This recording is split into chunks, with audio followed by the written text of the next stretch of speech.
one that's gonna start your day right.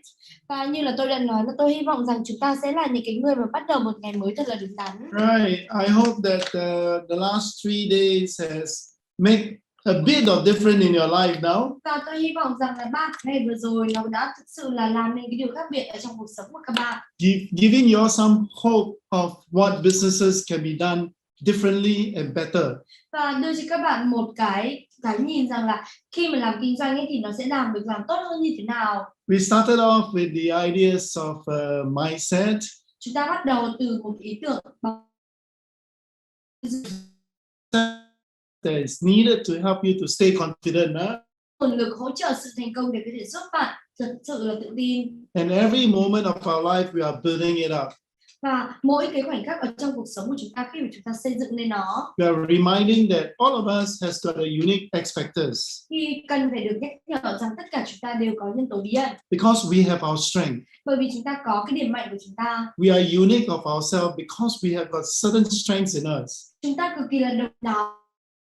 Từ từng người lại có một irrespective of the background where how you are being brought up, you will always have some kind of strength in you. Và dựa trên cái background, dựa trên những cái nền tảng, dựa trên những cái nơi nào mà bạn đến thì tất cả những cái đó nó sẽ tạo nên một cái điểm mạnh ở trong bạn nữa. And around us there will always be some kind of opportunity. Và bên cạnh đó ở xung quanh chúng ta luôn luôn có những các cái cơ hội khác nhau. So we keep our mind, we build our mind, we groom our mind like our life. Và thế nên là chúng ta giữ cái tâm trí của chúng ta xây dựng tâm trí của chúng ta và chúng ta trau chuốt cái tâm trí của chúng ta như là cái cuộc đời của chúng ta. Yeah, so we were also talking about the importance of attitude, right? Và tất nhiên là chúng ta cũng nói với nhau về cái tầm quan trọng của thái độ. You know the attitudes, mindset, you can remind yourself, mix around with the right people in the right community. Learn from the right persons. Và cái tư duy ấy, thì chúng ta cần phải là nhắc nhở bản thân chúng ta cùng tiếp xúc với những cái người đúng đắn, cùng ở trong một cái môi trường đúng đắn. But attitude is everything. Nhưng mà thái độ là tất cả. It is important to understand, be aware before you can make any difference. Nó cực kỳ là quan trọng để cho các bạn có thể biết được rằng chúng ta cần phải nhận thức trước khi mà chúng ta có thể làm một cái điều khác biệt. Remember the 6 hierarchies of life. Hãy nhớ rằng chúng ta có 6 cái cấp bậc trong cuộc đời. We are irritated, we are affected, we are motivated by the important needs of our life. Chúng ta được thúc đẩy, chúng ta bị ảnh hưởng bởi những cái nhu cầu sinh tồn ở trong cuộc sống. And the two significant needs are egos and money.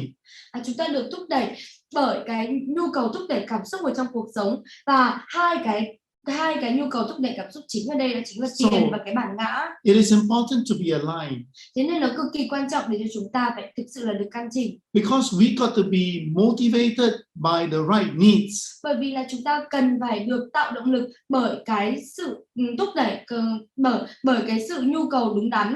If our families needs our survival, securities and love, we get ourselves aligned to look for money. Vậy thì nếu mà cái cuộc đời của chúng ta nó vẫn đang đi tìm kiếm cho cái sinh tồn, cho cái sự an toàn hay là cho tình yêu thì chúng ta cần phải biết được rằng là chúng ta đang làm việc để có thể kiếm được tiền. Don't let our ego affect us because we got to be out there helping ourselves before we could help others. Đừng để cái tôi nó ảnh hưởng đến chúng ta bởi vì là chính chúng ta phải giúp chúng ta trước khi mà chúng ta đi giúp được người khác. Yeah, all of us can be a millionaire. Tất cả chúng ta đều có thể trở thành triệu phú. But we need to be driven by the right values. Nhưng mà chúng ta cần được thúc đẩy bởi cái giá trị đúng. So it is so important that we must believe in whatever we do. Thế nên nó cực kỳ quan trọng rằng là chúng ta cần phải tin vào những cái gì mà chúng ta làm. Right? Believe drive passions. Và những cái niềm tin đó nó thúc đẩy những cái đam mê.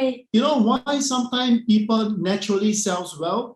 Và thường ấy, các bạn có biết tại sao một cách cực kỳ tự nhiên mà người ta cũng vẫn bán hàng tốt không? Because they are so passionate about what they do. Bởi vì là người ta cực kỳ đam mê ở những cái gì mà người ta làm. If they are just so passionate about what they do, they sell, right? Và khi mà người ta cực kỳ đam mê ở những cái gì người ta làm thì người ta cứ bán thôi. And with a little bit of good techniques.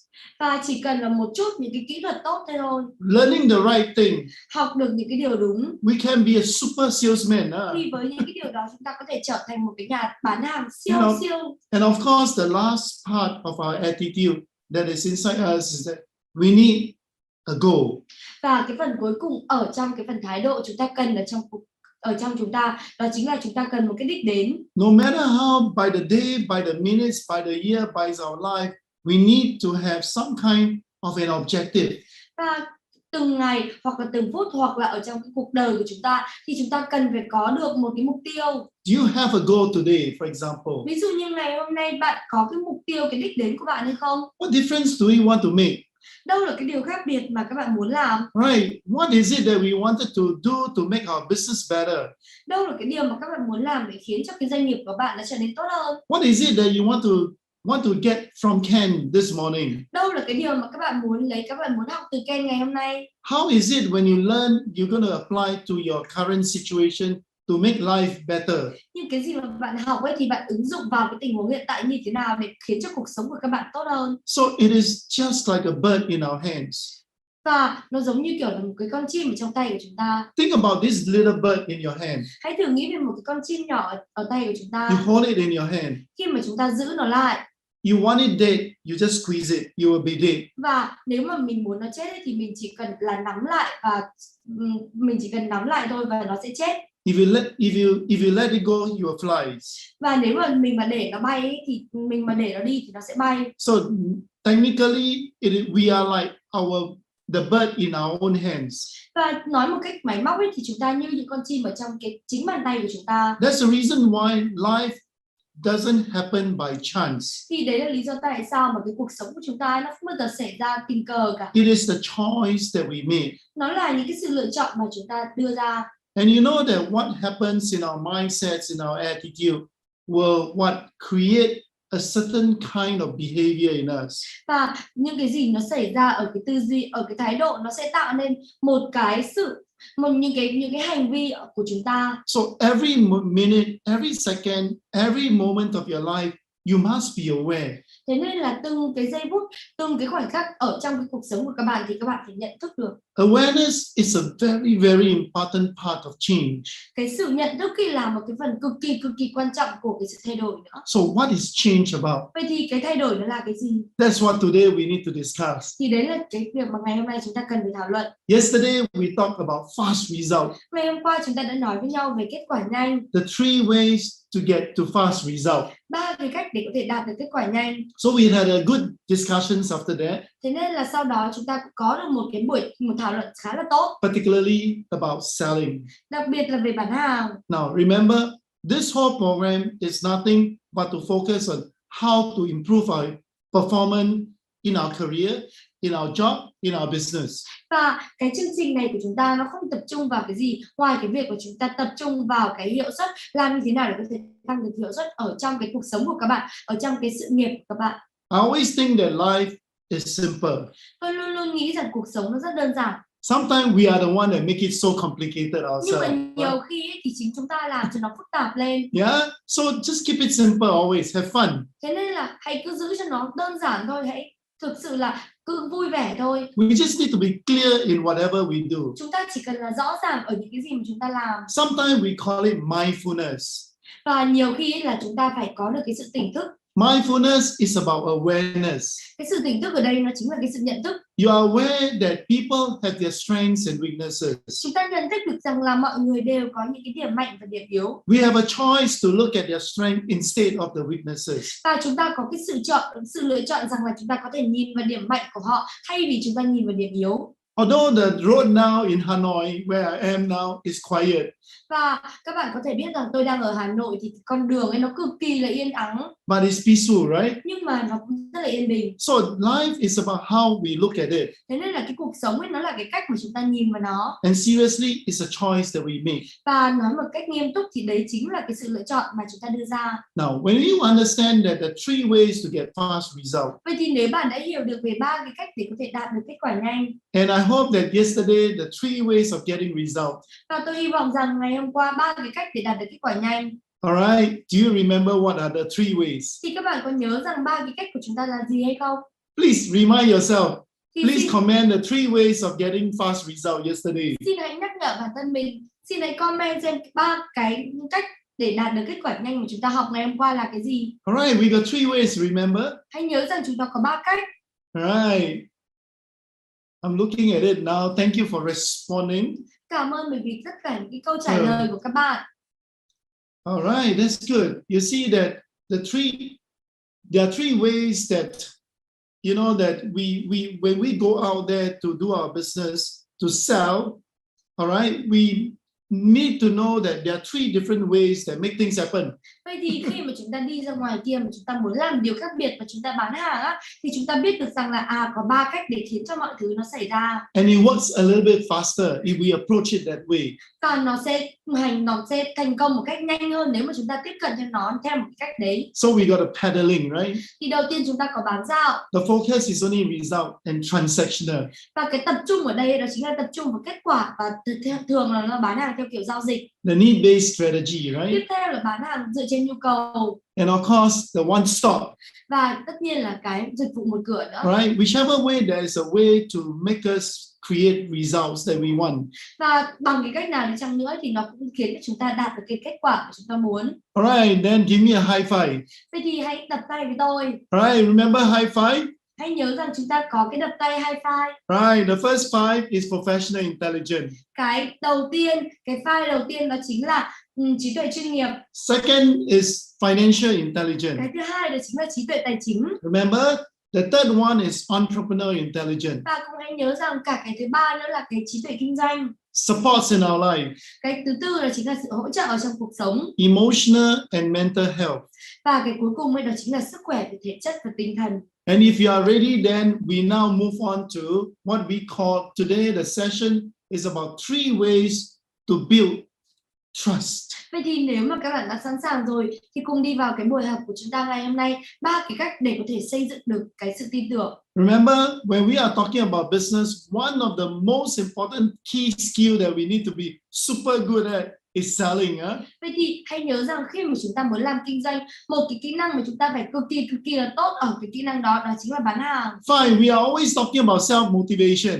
Và đúng vậy, chúng ta nói rất là nhiều về cái việc là tự tạo động lực cho bản thân. Self-motivation make us excited, self-motivated, going out there to want to do it. Tự tạo động lực cho bản thân nó khiến cho chúng ta hào hứng hơn, tự tạo được động lực cho bản thân muốn đi ra ngoài kia và làm việc. You can attend a motivational talk. Các bạn có thể tham dự một cái chương trình truyền động lực. We can be motivated every morning, Và chúng ta cũng có thể là cũng có thể là tạo động lực mỗi buổi sáng nữa. You know what is the next important thing that we need to achieve? Vậy thì các bạn có biết cái điều quan trọng tiếp theo mà chúng ta cần đạt được là gì không? Is to take action. Đó chính là hành động. And to take action, you must aware what sort of actions you want to take. Vậy thì để mà hành động ấy, các bạn phải nhận thức được rằng là cái hành động nào mà chúng ta cần.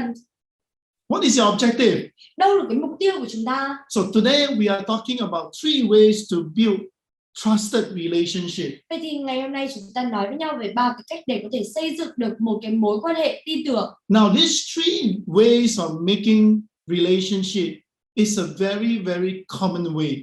Và những cái cách này để có thể là làm nên những cái mối quan hệ là những cách cực kỳ chung. If you go to bookstore, nếu mà bạn đi ra những cái cửa hàng sách, you will always look at books that are saying consultative selling, and high trust selling, the art of high trust selling, the art of building trust. Vậy thì nếu mà các bạn đi ra ngoài kia và nhìn ở trong những cái cửa hàng sách, chúng ta luôn luôn là nhìn thấy những cái cuốn sách có tựa đề ra là bán hàng tư vấn, bán hàng theo kiểu tư vấn, bán hàng xây dựng mối quan hệ tin tưởng cao. You know that the world of sales is always talking about high trust, building trust. That's the reason why sometimes we forget about getting the result. Vậy thì những cái mà ở trong cuộc sống ấy thường chúng ta chỉ có nghe người ta nhắc đến là bán xây dựng những cái sự tin tưởng, thế nên là nhiều khi chúng ta sẽ quên những cái cách mà có thể đạt được kết quả nhanh. You know what? Most books that we read about, và các bạn có biết không, hầu hết những cái cuốn sách mà chúng ta đọc talks about relationship selling. Nó đều nói về cái việc mà bán hàng dựa trên cái mối quan hệ. So that's the reason why yesterday's session is very important. Thì đấy là lý do tại sao mà cái buổi học ngày hôm qua cực kỳ quan trọng. Selling is really about getting the result. Bán hàng ấy thực sự là phải đạt được kết quả. It's whether you want it in a shorter term, like yesterday we are talking about, or a longer term. Nhưng mà chỉ là cái việc mà các bạn muốn nói là đạt ở trong cái thời gian ngắn hạn như là ngày hôm qua chúng ta nói, hay là chúng ta muốn đạt ở trong dài hạn. Whichever way, you got to get result. Bằng cái cách nào đi chăng nữa thì các bạn cũng vẫn phải đạt được kết quả. You know that when I started my sales career, Và các bạn có biết không, khi mà tôi bắt đầu cái sự nghiệp bán hàng của tôi I don't have a lot of time. thì tôi không có nhiều thời gian. Every day I must get one sales. Mỗi ngày tôi đều phải bán được một hàng. If I don't get one sales, I will not have money. Nếu mà mỗi ngày mà tôi không bán được một đơn ấy, thì tôi không thể nào mà có tiền. And I'm very young. Và cái thời đó là tôi cực kỳ trẻ. I'm a startup. Tôi là một cái người khởi nghiệp. So what I do, I got no clients. Vậy thì những cái gì mà tôi phải làm, tôi không có khách hàng mà. So I focus on getting results. Thế nên là mỗi ngày tôi đều tập trung vào để đạt được kết quả. I focus on going on the street to make friends and to get people to buy from me. Và tôi tập trung vào cái việc mà tôi đi ra ngoài đường kia để có thể là kết bạn, làm quen và có thể là khiến cho mọi người mua từ tôi. And slowly I have got a lot of customers. Và dần là tôi có rất là nhiều khách hàng. When I have a lot of customers, I don't need to sell so hard to do cold calling anymore. Và khi mà tôi đã có nhiều khách hàng rồi thì tôi không cần phải bán một cách cực kỳ là điên cuồng, chăm chỉ để có thể là làm tiếp xúc với khách hàng lành nữa. So I started building high trust relationship. Và cái lúc đó là tôi bắt đầu xây dựng những cái mối quan hệ tin tưởng cao. I started to spend more time servicing my customers. Tôi dành nhiều thời gian hơn để có thể phục vụ khách hàng của tôi. And when I service my customer, the happy customer will continue to buy from me. Và khi mà tôi phục vụ thì những cái người khách hàng hạnh phúc, người ta lại tiếp tục là mua từ tôi. And slowly, it is the top customers that give me 80% of my business. Và dần luôn có những cái người khách hàng đứng đầu, người ta sẽ đưa cho tôi khoảng 80% của những cái thứ mà doanh số mà tôi làm được. Some of the customers even become follow me to become my salesperson. Mà thậm chí một số những cái người khách hàng người ta còn để người ta có thể trở thành những cái người của tôi, follow tôi để làm kinh doanh. So what am I doing? Vậy thì tôi đang làm cái gì? I started to focus on high trust relationship. Tôi bắt đầu là tập trung vào xây dựng những cái mối quan hệ tin tưởng cao. So you see that all of us move.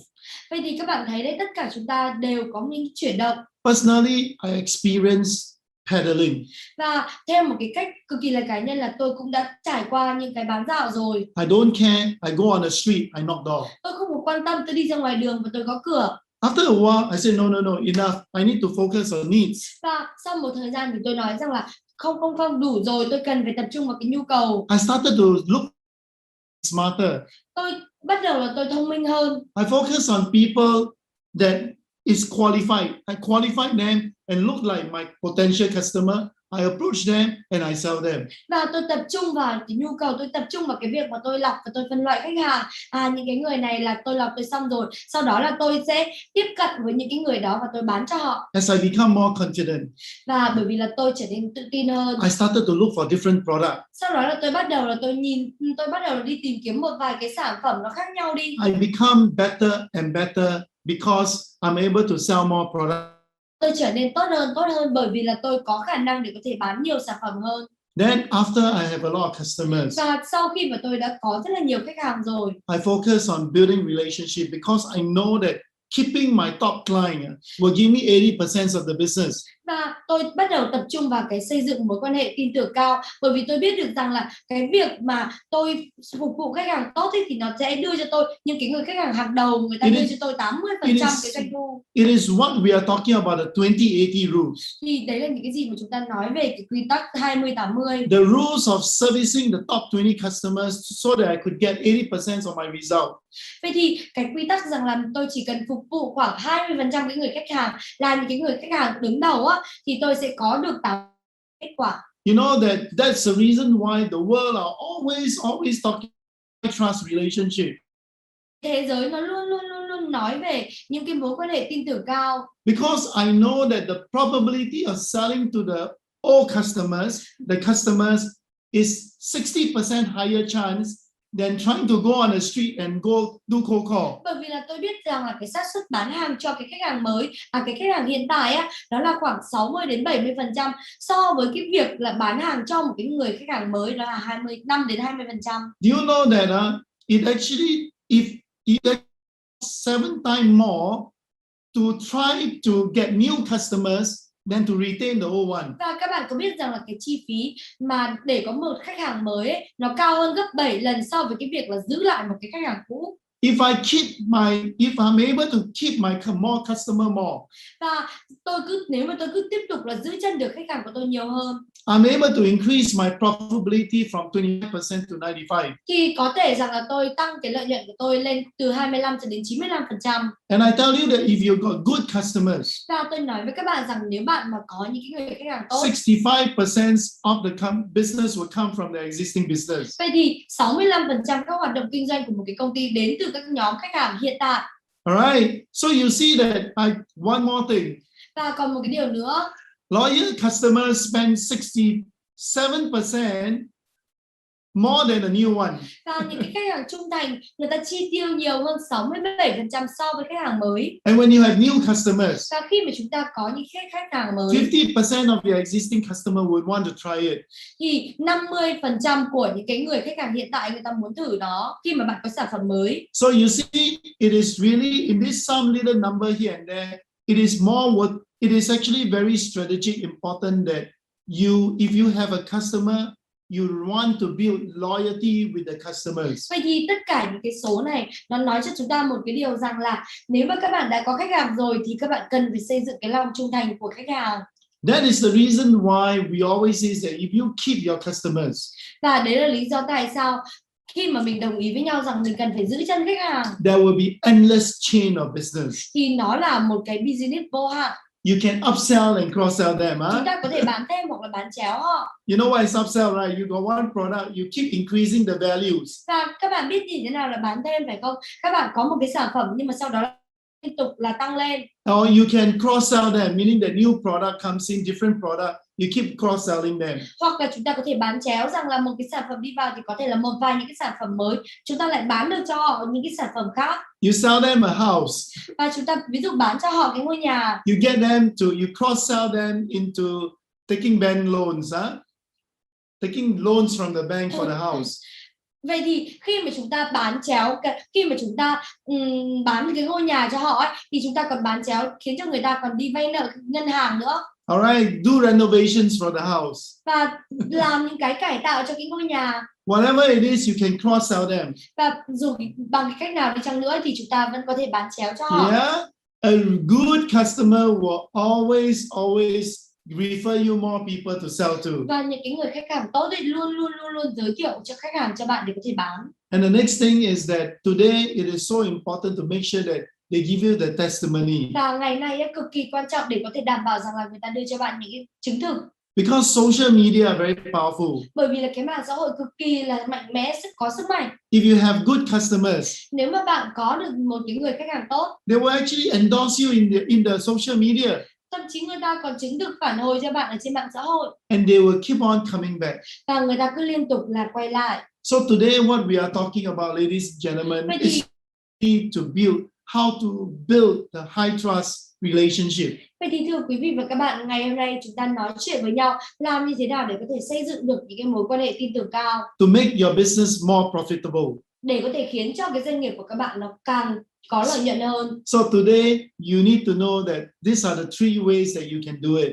Vậy thì ngày hôm nay chúng ta biết được rằng đây có 3 cái cách để chúng ta có thể làm được cái điều đó. And the three methods of building your trusted relationship. Vậy thì đây chính là 3 cái phương pháp để có thể xây dựng nên cái mối quan hệ tin tưởng của các bạn. So I want to assure you everyone can sell.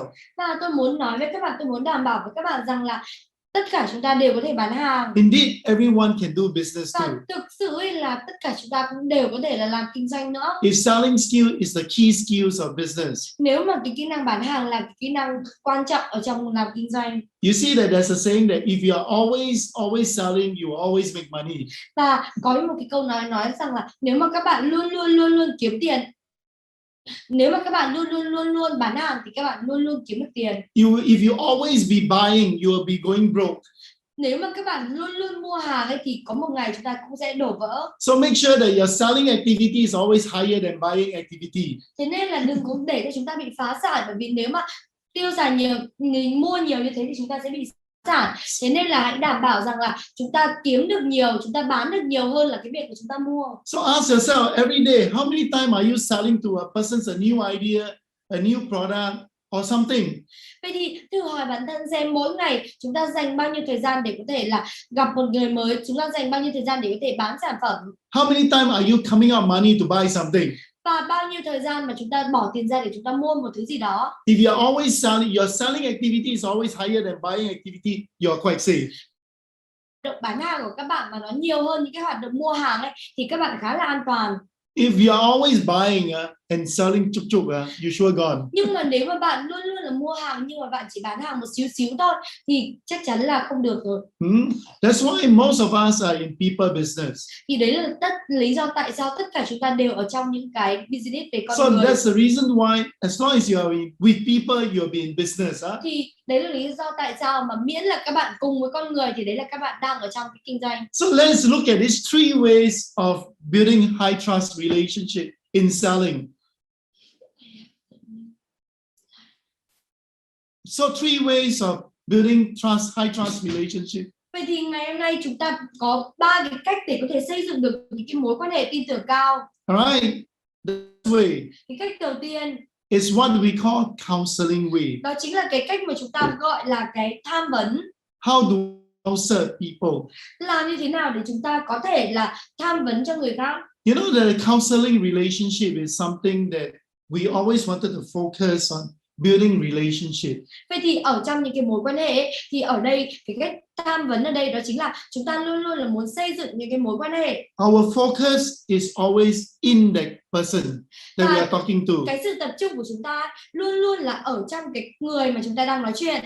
There's very little focus on selling the person. Nó rất là có ít những cái sự tập trung vào cái việc mà bán hàng. Because you focus, you think of the person first. Bởi vì là khi mà bạn tập trung thì bạn nghĩ về cái người đó trước.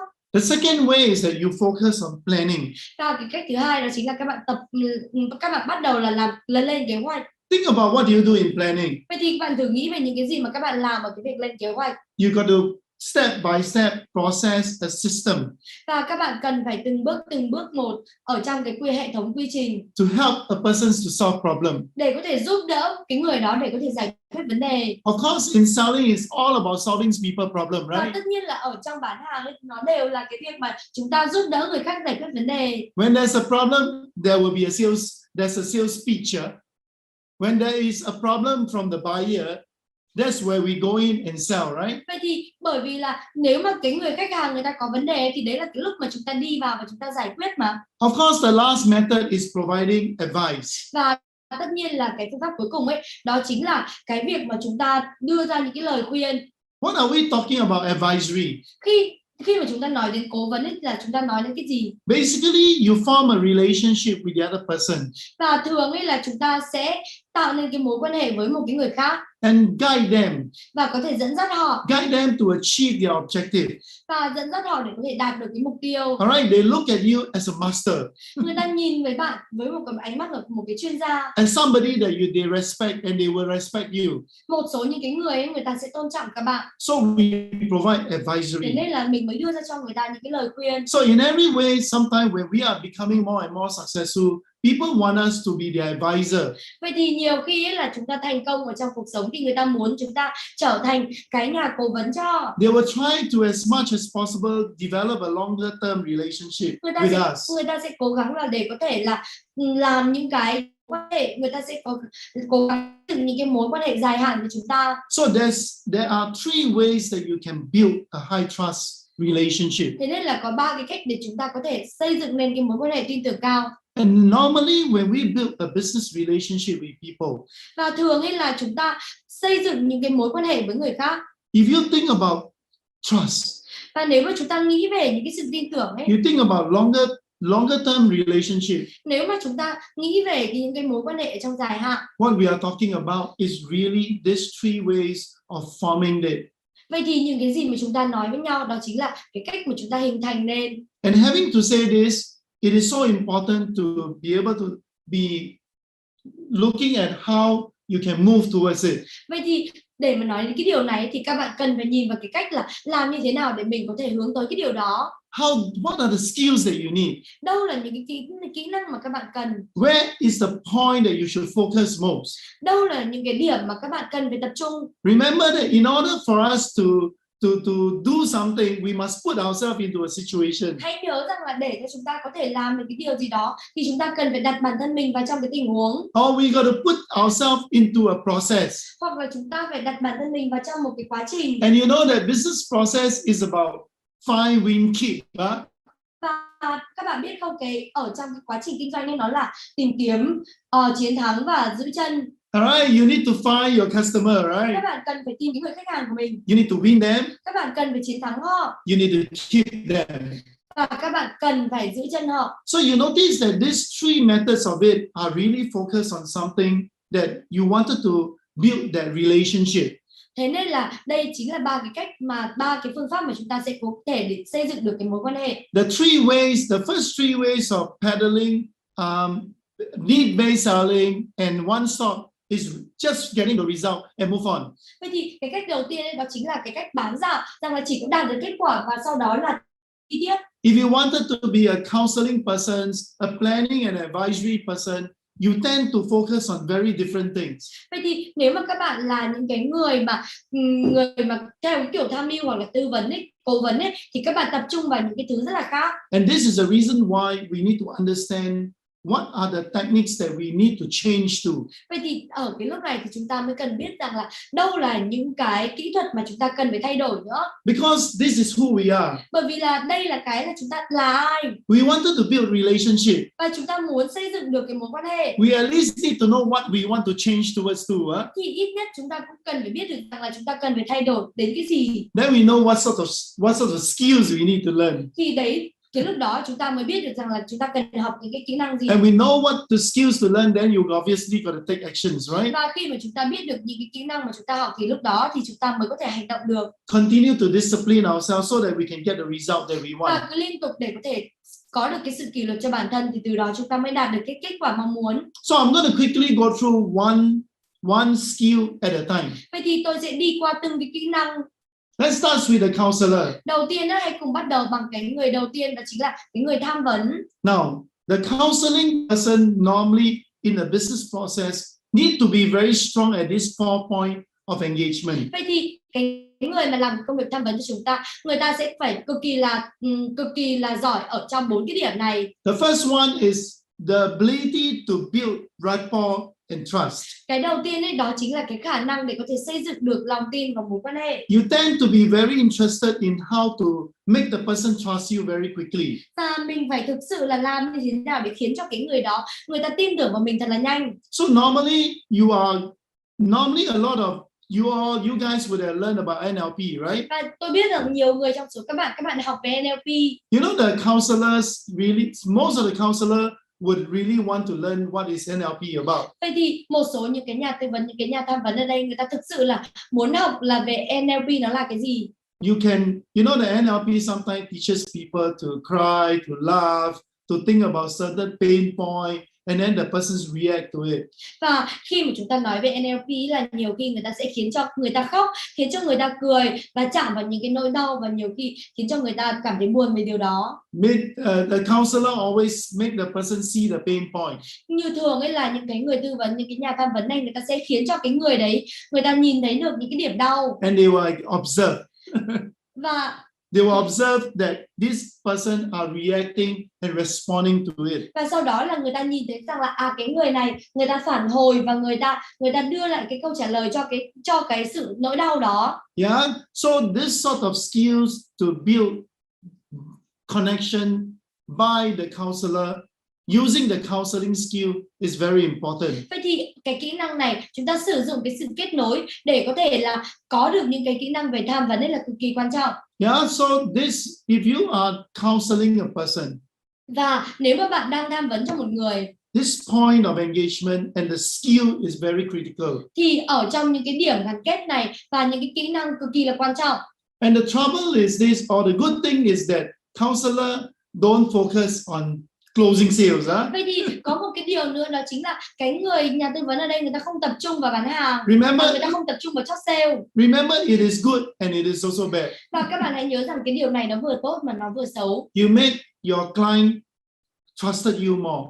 Và chúng ta khiến cho cái người khách hàng của mình tin tưởng vào mình nhiều hơn. Because you want them to feel that I'm not here to sell you anything. Bởi vì là mình khiến cho họ cảm thấy rằng là mình ở đây không phải là để bán gì cho họ cả. I want you to understand that I'm more care for you than trying to do business. Và mình khiến cho họ cảm thấy rằng là tôi ở đây bởi vì là tôi quan tâm đến bạn nhiều hơn là cái việc mà làm kinh doanh. Is there anything wrong? Vậy thì có gì sai hay không? I don't think there's anything wrong. Tôi không nghĩ là có cái gì đó sai đâu. The only problem is that you don't just close sales if it's sales. Chỉ có một cái vấn đề đó chính là bởi vì là chúng ta đang bán hàng nhưng mà các bạn lại không chốt sale thì đấy là một vấn đề. So what you see, so in winning sales is this, that the problem with counseling is that the focus is never in sales. Vậy thì ở trong bán hàng ấy thì một cái vấn đề của cái người này đó chính là cái sự tập trung ấy không bao giờ là chốt cả. So that's the reason why you notice that yesterday there's this friend of us that asked about, hey, I'm a counselor.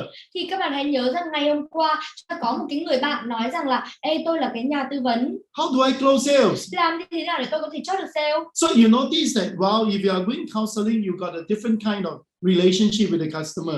Vậy thì chúng ta mới nhận ra được rằng là nếu mà chúng ta đang tư vấn, đang làm tham vấn ấy, thì chúng ta đã có một cái mối quan hệ với khách hàng. There's no wrong or right, but it is good. Cái điều đó nó không đúng hay sai nhưng mà nó tốt. Now, when you start thinking about, no, I need to have fast sales. Nhưng mà nếu mà chúng ta bắt đầu là nghĩ rằng là không, tôi cần phải có được kết quả một cách nhanh chóng, có được cái sale một cách nhanh chóng. So the chances is that you need to move towards the transactional, right? Vậy thì cái cơ hội bây giờ đó chính là các bạn phải dần dần chuyển sang cái bán hàng theo phương thức giao dịch. So the importance of being aware. Awareness is important. Vậy thì bây giờ là cái sự quan trọng của cái việc nhận thức. Once you understand this, it's easier for you to switch yourself to get the result that you want. Vậy thì một khi mà các bạn đã hiểu về cái điều này là cái lúc mà các bạn có thể là chuyển đổi bản thân mình đến những cái những cái thứ mà các bạn muốn. Example, you are practicing counseling all the time. Ví dụ như bạn là một cái người tham vấn mà because you are naturally a person that want to connect with people and build high trust. Bạn là một cái nhà tham vấn một cách tự nhiên bởi vì là các bạn là một cái nhà tham vấn một cách cực kỳ là thực hành, bởi vì là các bạn lành nghề. Bởi vì tại sao? Bởi vì là chính bản thân các bạn một cách tự nhiên là các bạn luôn luôn là có được cái niềm vui khi mà tiếp xúc với con người. But you need to aware that at some point I need to be a painter. Nhưng mà chúng ta cần phải biết được rằng là ở một số điểm chúng ta cần phải trở thành một cái người họa sĩ. I need to solve the problem very quickly. Chúng ta cần phải giải quyết vấn đề một cách nhanh chóng. Then I need to be a need-based salesperson. Thì cái lúc đó thì chúng ta cần phải trở thành một cái người bán hàng theo kiểu tập trung vào những cái nhu cầu. Then what? When you keep the customers. Vậy thì cái điều gì tiếp theo khi mà chúng ta giữ cái người khách hàng? You know that your ability to service the customer long term is very key. Vậy thì những cái khả năng để có thể giữ chân khách hàng ở trong dài hạn nên nó là chìa khóa. And very often we always focus on how to connect with the customers regularly. Và thường ấy là chúng ta sẽ bắt đầu nghĩ về cách làm như thế nào để có thể kết nối với khách hàng một cách thường xuyên. And you must remember that actually you probably will need what we call a CRM system. Và thường là chúng ta sẽ bắt đầu là cần một cái hệ thống CRM. If you need to build a long-term relationship, it is important to have a system. Nếu mà chúng ta muốn xây dựng một cái mối quan hệ có cái độ dài hạn đó, thì nó là quan trọng để chúng ta có một cái hệ thống. A counseling approach of a person's focus on really long-term relationship. Cái cách mà tiếp cận theo kiểu tham vấn ấy, nó thực sự là theo cái cách mà mối quan hệ trong dài hạn. And the thing is that you always wanted something where the customer are so happy with you, they will refer people to you all the time. Và bên cạnh đó các bạn cũng muốn tập trung vào một cái điểm, đó chính là nếu mà cái người khách hàng người ta hạnh phúc với bạn, người ta vui vẻ với bạn thì người ta sẽ bắt đầu giới thiệu cho bạn. So this 4 point of engagement is a very critical skill of a counseling strategy. For counselors. Vậy thì những cái điểm ở trong này, ở trong cái quy trình gắn kết khách hàng, thì đây là những cái điểm và những cái kỹ năng cực kỳ là cần thiết cho cái người tham vấn này. So remember that when at certain time you wanted to engage people and get them to really trust you and believe you, these are the 4 points of a contact that you need to build to be effective in your business. Vậy thì hãy nhớ rằng khi mà chúng ta tiếp xúc với một người nào đó mà chúng ta muốn rằng họ tin tưởng và họ tin chúng ta, thì đây chính là cái phương pháp mà các bạn có thể xem. The next way is actually a planning way. Và cái cách tiếp theo đó chính là cách lập kế hoạch. You know, there are a lot of customers sometimes like us because we plan very well for them. Các bạn có biết được rằng nhiều khi cái người khách hàng người ta thích chúng ta lắm bởi vì là chúng ta có thể lập kế hoạch cho họ. Now, in a sales process, Và ở trong cái quá trình bán hàng, if you wanted to be able to be very effectively doing a planning business, nếu mà chúng ta muốn thực sự là làm lập kế hoạch một cách hiệu quả. For example, whether you buy house, sell insurance, or even supplements or teaching. Và kể cả là các bạn có mua những cái ngôi nhà hoặc là các bạn bán bất động sản, bán những cái thực phẩm chức năng hay là dạy học. You wanted to present, you know that becoming a planner is very important. Thì các bạn biết được rằng là cái việc mà trở thành một cái người lập kế hoạch ấy là cực kỳ quan trọng. So when you have a leads, vậy thì khi mà các bạn đã có được cái khách hàng rồi, you need to have a very good skill, and you need to be your ability to qualify the person is very key. Vậy thì khi mà mình đã có khách hàng rồi thì cái khả năng của các bạn để có thể lọc, để có thể phân loại khách hàng là cực kỳ quan trọng. Because as a planning person, you need to know that the person has got a certain profile of pain point for you to plan. Bởi vì là để mà có thể lập kế hoạch cho họ thì các bạn cần phải biết về họ và các bạn biết là rằng là họ có những cái điểm đau như thế nào để có thể là lên kế hoạch cho họ mà. So your ability to do research is very important. Thế nên là cái khả năng để có thể là làm những cái nghiên cứu ấy cực kỳ là quan trọng. And you need to be able to prepare very, very completely. Và tất nhiên là chúng ta cũng cần phải chuẩn bị một cách thực sự là kỹ lưỡng. And normally your presentation skill got to be very, very comprehensive. Thường ấy là cái bài thuyết trình của các bạn nó sẽ thật là toàn diện và bao quát. And you know very well that when you wanted to complete the job, you want to keep the customers, you need to make sure that everything that he buys, you have got to be able to deliver it with clear understanding by the buyers. Và khi mà chúng ta đang đến cái quá trình này rồi, khi mà khách hàng đã mua hàng từ chúng ta rồi, thì cái bước tiếp theo chúng ta phải đảm bảo một cái điều rằng là chúng ta phải giao cho khách hàng những cái thứ mà chúng ta đã hứa, với cái sự cực kỳ là hiểu tường tận về những cái gì. Khách hàng phải hiểu tường tận được những cái gì mà khách hàng sẽ nhận được. What are the important skills when you are practicing planning skill? Vậy thì đâu là những cái kỹ năng cần thiết khi mà các bạn thực hành cái kỹ năng lên kế hoạch này? It's really to get referrals. Đó chính là thực sự là chúng ta phải có được cái sự giới thiệu. And making sure that the persons that buy from you appreciate what you do. They give you the endorsements to get more referrals. Và phải đảm bảo rằng là những cái người mà người ta mua từ bạn ấy, người ta phải thực sự là tôn trọng, đánh giá cao những cái gì mà người ta làm, các bạn làm được cho người ta. Thế nên là từ đó người ta đưa cho những cái sự giới thiệu, sự phản hồi chứng thực. So what sort of business that you need to do to plan? Vậy thì cái kiểu kinh doanh nào mà các bạn cần phải làm để các bạn có thể lập kế hoạch? Maybe you're selling more high value product. Có thể là các bạn bán những cái sản phẩm chất lượng cao, giá trị cao chẳng hạn. That needed you to have planning skill. Mà nó sẽ cần các bạn có được những cái kỹ năng lập kế hoạch. But having a planning skill is very general. Nhưng mà cái việc chúng ta có cái kỹ năng lập kế hoạch ấy thì nó rất là chung. You need to, whenever you have a lead, you need to know what to do. Vậy You thì need to know what to be good at. hãy nhớ rằng một khi mà chúng ta có những cái người khách hàng rồi thì chúng ta cần phải biết được rằng là chúng ta cần phải làm gì và chúng ta cần phải tốt ở những cái điểm nào. When you have a customer already bought from you, nếu mà chúng ta có những cái người khách hàng mà người ta đã mua từ chúng ta rồi, how you become very effective in your referral skill? làm như thế nào để mình trở nên thực sự là hiệu quả ở trong cái chiến lược về giới thiệu? So are you all okay so far? Vậy thì các bạn có ok không? Give me a high five is okay. Nếu mà các bạn mà ok thì hãy cho tôi high five, đặt tay với tôi. Alright. Good. These are basically a high trust relationship methods. Vậy thì nói một cách cơ bản thì đây chính là một cái cách để có thể bán hàng theo kiểu xây dựng một mối quan hệ tin tưởng cao. Now, the next one is what we call an advisory approach. Và cái cách tiếp theo là cái cách chúng ta gọi là tiếp cận theo kiểu tham vấn, theo kiểu là cố vấn. Now, this is the part where I think the Vietnamese word has got some confusion. Và tôi biết được rằng là ở trong một số những cái từ như thế này thì những cái từ ngữ Việt Nam nó sẽ có một vài những cái phần mà nó chưa được sáng tỏ ở đây. One is that we were comparing between the consultants and an advisor. Thường ấy chúng ta sẽ bắt đầu là so sánh cái việc mà cái người consultant và cái người advisor đó là cái gì. We call it consulting, Mà cái đó là chúng ta gọi là cái tư vấn á. and advisory. Và cái đưa ra lời khuyên là cái cố vấn á. Now, this skill is about advisory because we are creating long-term relationship. Vậy thì ở cái kỹ năng này là các bạn đưa ra được cái sự cố vấn bởi vì là các bạn đã có cái mối quan hệ ở trong dài hạn. Now, I want to clarify what is consulting. Vậy thì tôi muốn là đưa cho các bạn biết rằng là cái việc Consulting is about a customer engage us for a period of time to do a certain job. Now, so that is what consulting do. Vậy thì một cái người nhà tư vấn ấy thì người ta sẽ làm cái gì? Người ta sẽ bắt đầu là tập trung. Now, what does a consulting do? I just want to touch lightly and I focus on advisory.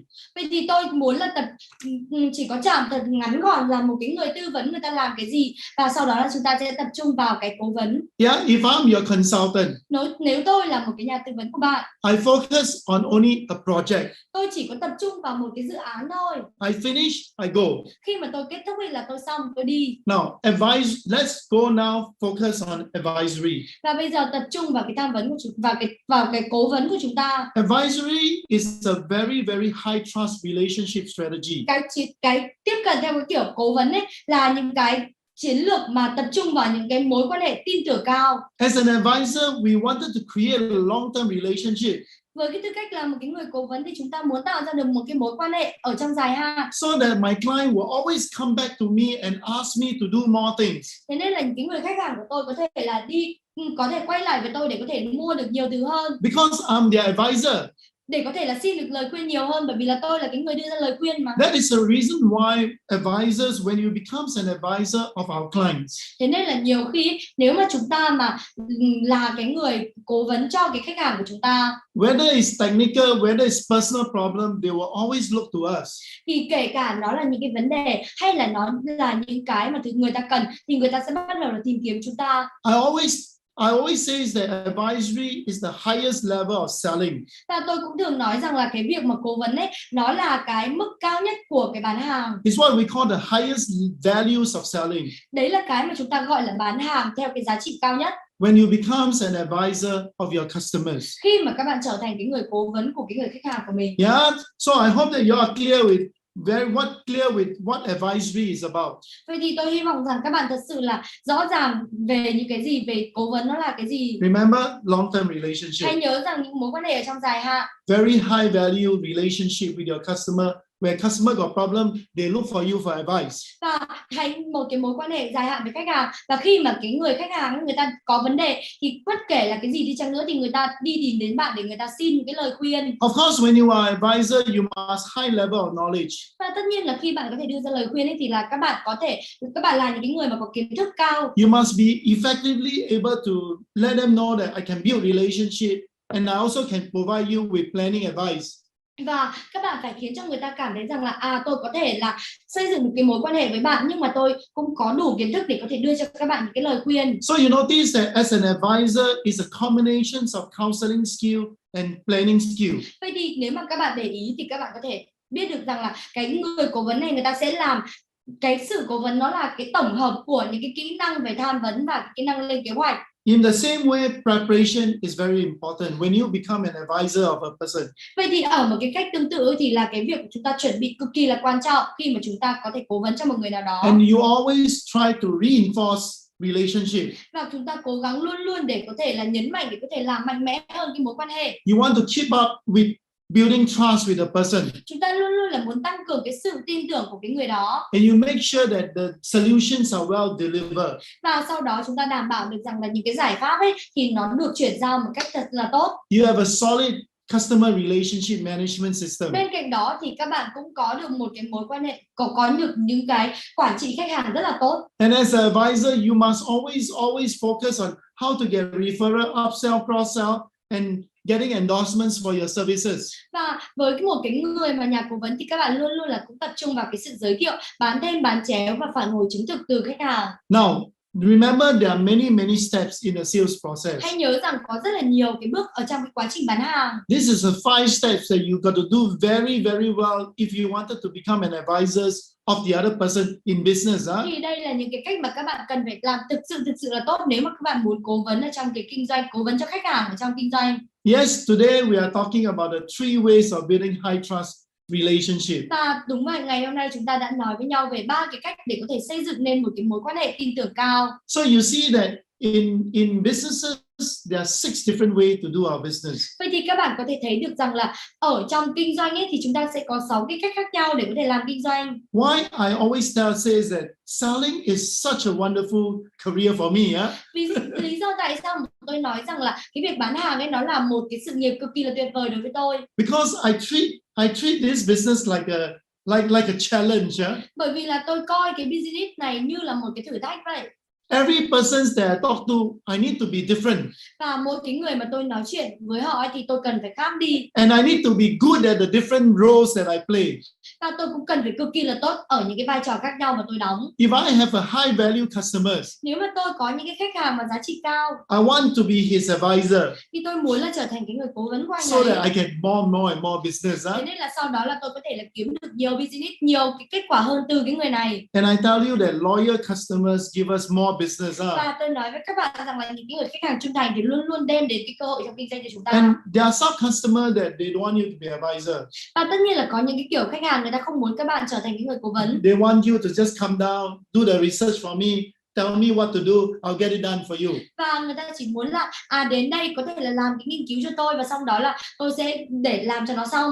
So as a planner, you need to be very good at a certain point of engagement. Vậy thì với cái tư cách là cái người lập kế hoạch thì chúng ta cần phải cực kỳ là giỏi ở một số những cái điểm. So that your business will continue to be good. Và từ đó thì cái business của các bạn mới có thể tiếp tục tốt được. And there are some customers that just wanted you to listen to them all the time. Và sau đó là có rất là nhiều những cái người khách hàng người ta muốn là các bạn lắng nghe họ. And then you need to be like care for the person. You need to build that relationship where they get you to start talking, get them to start talking, telling you your problem so that you can solve the problem. Vậy thì đây là cái lúc mà các bạn cần phải xây dựng những cái mối quan hệ, phải có được cái sự tin tưởng cao, sau đó là có được những cái cuộc nói chuyện với nhau và các bạn có thể giúp họ giải quyết được vấn đề. So you realize that actually there are just different ways of selling. Vậy thì chúng ta có thể nhận ra được rằng là nó chỉ là những cái cách khác nhau của bán hàng. Example, if you are a counseling person. Ví dụ như các bạn là một cái người bán hàng theo kiểu tham vấn. You never thought of focusing on result. Chúng ta không bao giờ nghĩ về cái việc là bán hàng mà phải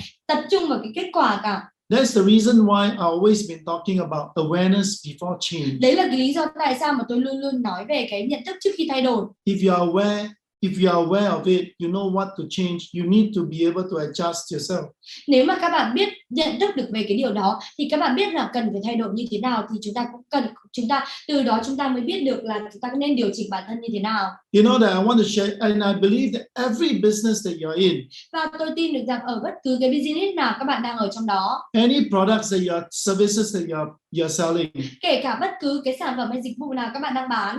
You just need to be aware that there are 6 different ways. Thì các bạn cần nhận thức được rằng là nó có 6 cái cách khác nhau. 3 of them for you to get faster result. 3 trong số đó để có thể giúp bạn đạt được cái kết quả nhanh. The other 3 of them is relationship driven. Và 3 trong cái số đó là tập trung vào những cái mối quan hệ. So whichever way.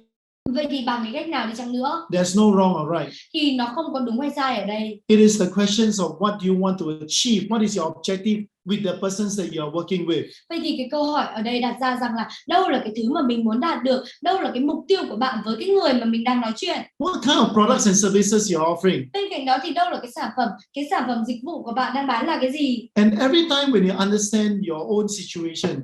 Và bất cứ khi nào nếu mà các bạn hiểu được tại của mình. What is expected from your customers? Vậy thì bên cạnh đó thì đâu là những cái kỳ vọng của khách hàng? Well, then you were able to make your changes, right? Thì từ đó chúng ta mới có thể là có được những cái sự thay đổi. And you can learn whatever that is doing. You got to learn the right thing, right? That's all. Thế nên là tất cả những cái thứ gì chúng ta cần làm và chính là chúng ta phải học những cái điều đúng đắn một cách đúng đắn. So remember the 6 different methods that I spoke about the last 2 days. Vậy thì hãy nhớ về 6 cái phương pháp mà tôi vừa mới nói với các bạn về 2 ngày vừa qua. I hope that it helps you to be even more aware. Tôi hy vọng rằng nó sẽ giúp cho các bạn nhận thức được nhiều hơn. So that when you need to change, you know what to change. Thế nên là sau đó nếu mà các bạn muốn thay đổi thì các bạn biết là sẽ thay đổi như thế nào. Alright. So this is a time that I felt that most of you here would have done your STM report. Và tôi cũng biết được rằng là bây giờ là cái thời điểm mà hầu hết các bạn ở đây đã làm xong cái bài báo cáo STM của mình rồi. So that's where you are able to read the report and understand that look here, the whole point of engagement you are just different in a different ways. Vậy thì mình mới nhìn ra một điều rằng là nếu mà mình có đọc cái bản báo cáo thì mình nhận ra rằng ở trong bất cứ cái điểm gắn kết khách hàng nào ở trong cả một cái quá trình ấy thì mỗi cái điểm là chúng ta đều tiếp cận theo một cái cách khác nhau. For example, in the report, Ví dụ như ở trong cái báo cáo của bạn, at closing attempt, ở trong cái việc nỗ lực chốt sale, you are a counselor. nếu bạn mà là cái nhà tư vấn ấy, So you notice that counselor at that point is not the best skill, thì chúng ta mới biết được rằng là cái nhà tư vấn, cái hình mẫu nhà tư vấn ở cái điểm này không phải là cái kỹ năng tốt nhất. because you will never focus on closing. Bởi vì là chúng ta không bao giờ tập trung vào chốt. So this is awareness to you. Thì đây chính là cái sự nhận thức cho các bạn. Now, if you tell me, if you say that, look here, Ken, I really need to be getting result. Và bây giờ ví dụ như nếu mà bạn nói với tôi rằng là này Ken, tôi thực sự là muốn là đạt được kết quả. Then you need to be able to think like maybe a painter or actors or hunters in this case. Thì ở trong những cái trường hợp như thế này, các bạn cần phải nghĩ về những cái người thợ săn, họa sĩ hoặc là diễn viên. So you see, everyone can sell. Vậy thì các bạn thấy đấy, tất cả chúng ta đều có thể bán hàng. You just need to know how to sell. Các bạn chỉ cần là biết cách làm như thế nào để có thể bán hàng mà thôi. And the world of business is all about selling. Thế nên là cái thế giới của kinh doanh ấy, nó là cái việc bán hàng. So today we spend a bit of time to talk about the three different ways of selling. Và ngày hôm nay chúng ta dành thời gian ra để nói với nhau về 3 cái cách khác nhau ở trong bán hàng. A selling methods that focus on relationship. 3 cái phương pháp bán hàng mà nó tập trung vào mối quan hệ. And what are the point of engagement that you're going to be even more effective. Và đâu là những cái điểm cực kỳ quan trọng mà các bạn cần phải thực sự là làm tốt ở những cái điểm đó. So with this, I hope that I've given you the whole new world of ways of selling. Vậy thì với cái điều đó, tôi hy vọng rằng tôi đưa cho các bạn một cái thế giới mới của cái việc bán hàng. And I know that when I use the word selling, some people are not very comfortable. Tôi biết được rằng nhiều khi mà tôi sử dụng những cái từ bán hàng ấy thì nhiều người ta không có quá thoải mái. But the reality of life is that we need to sell. Nhưng mà cái thực tế ở trong cuộc sống đó chính là chúng ta cần bán hàng. If you can't accept if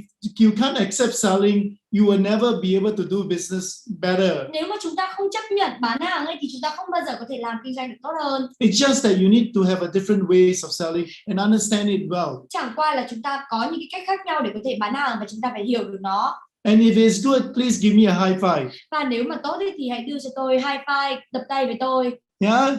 So good.